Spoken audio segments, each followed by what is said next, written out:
झारखंडमध्ये पेपरफुटी विरोधात विद्यार्थी आक्रमक झालेत। आंदोलक विद्यार्थ्यांची थेट विधानसभेवर धडक, पोलिसांकडून बॅरिकेडिंग लावून अडवण्याचा प्रयत्न झाला। मात्र तरी सुद्धा आंदोलकांनी 3-4 बॅरिकेडिंग काढून पुढे जाण्याचा प्रयत्न केला।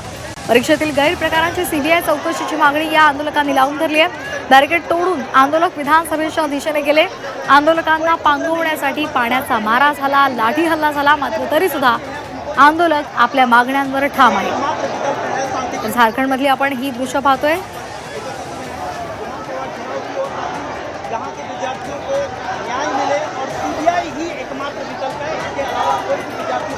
तर आपण ही दृश्य पाहतोय, रांची मधली ही दृश्य आहेत। रांचीतील विधान भवनाला त्यांनी घेराव घालण्याचा प्रयत्न केला।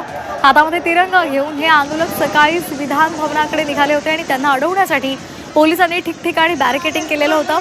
मात्र आंदोलकांनी हे बॅरिकेडिंग तोडलं आणि आपला मोर्चा सुरूच ठेवला आणि ते पुढे पुढे जात राहिले। आणि त्यानंतर मात्र आंदोलकांना पांगवण्यासाठी पोलिसांनी पाण्याचा मारा केला। तसंच एवढं करून सुद्धा आंदोलक पाठी घालायला तयार नव्हते, जायला तयार नव्हते आणि त्यामुळे शेवटी पोलिसांनी आंदोलकांवर लाठी हल्ला केला होता। तर आपण ही दृश्य सुद्धा पाहतोय। आधी त्यांच्यावर पाण्याचा फवारा मारला। एवढं सगळं करून सुद्धा आंदोलक पाठी जायला तयार नव्हते आणि त्यानंतर त्यांना पांगवण्यासाठी लाठी हल्ला सुद्धा पोलिसांना करावा लागला।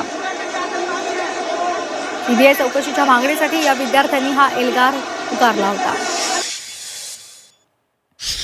तर आता या दृश्यांमध्ये आपल्याला दिसतंय, पहिल्यांदा पाण्याचा मारा केला। मात्र तरी सुद्धा आंदोलक पाठी जायला तयार नव्हते। त्यांनी तिथेच नृत्य करायला सुरुवात केली आणि अनोख्या पद्धतीने त्यांनी निदर्शनं केली। मात्र त्यानंतर पोलिसांनी त्यांची समजूत काढण्याचा प्रयत्न केला, तरी सुद्धा ते पाठी जायला तयार नव्हते आणि मग शेवटचा पर्याय म्हणून त्यांनी लाठी हल्ला केला। तर आपण ही दृश्य सुद्धा पाहतोय। सुरुवातीला हातामध्ये तिरंगा घेऊन हे आंदोलनामध्ये सगळे आंदोलनकर्ते सहभागी झाले होते। या सगळ्याच्या पार्श्वभूमीवर विधानसभा परिसरात पोलिसांचा चोख बंदोबस्त होता। तारीचं बॅरिकेडिंग सुद्धा केलेलं होतं या सगळ्यांना अडवण्यासाठी। मात्र त्यांनी हे बॅरिकेडिंग काढलं आणि पुढे जाण्याचा प्रयत्न केला।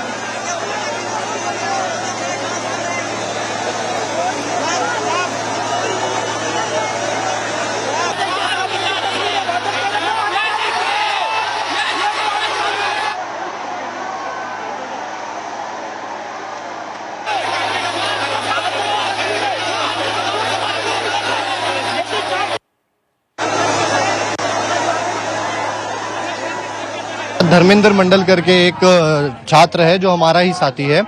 वो 14 दिन से भूख हड़ताल पर थे और उन्हें यहाँ की पुलिस ने इतनी दरिद्रता दिखाई है उनके साथ कि उनके पूरे बदन को लाल कर दिया है। अभी उन्हें यहाँ से एम्बुलेंस के अंदर ले जाया गया है और पुलिस यहाँ पे लाठीचार्ज कर रही है, बजाय उसके कि वो यहाँ पर बातचीत का एक सिलसिला चला है या छात्रों की डिमांड मांग ले। इस प्रोटेस्ट को पीसफुली बनाने में लगे हुए हैं और ये जितना पीसफुली प्रोटेस्ट था, इससे लगभग ऐसा प्रोटेस्ट झारखंड में मुझे नहीं लगता कभी हुआ हो। उस पीसफुली प्रोटेस्ट को आप लाठियों के दम पर युवाओं की आवाज को रोकना चाह रहे हो, तो हेमंत सोरेन जी अब ये बिल्कुल नहीं होगा।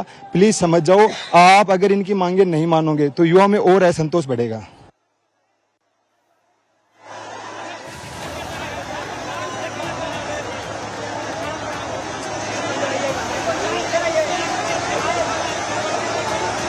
या आंदोलनकर्त्यांच्या प्रतिक्रिया आपण पाहिलेल्या आहेत। जर तुम्ही आमच्या मागण्या मान्य केल्या नाहीत आणि आमच्यावर अशा पद्धतीने लाठी हल्ले केले तर युवकांमधला असंतोष आणखी वाढेल असं त्यांनी म्हटलंय।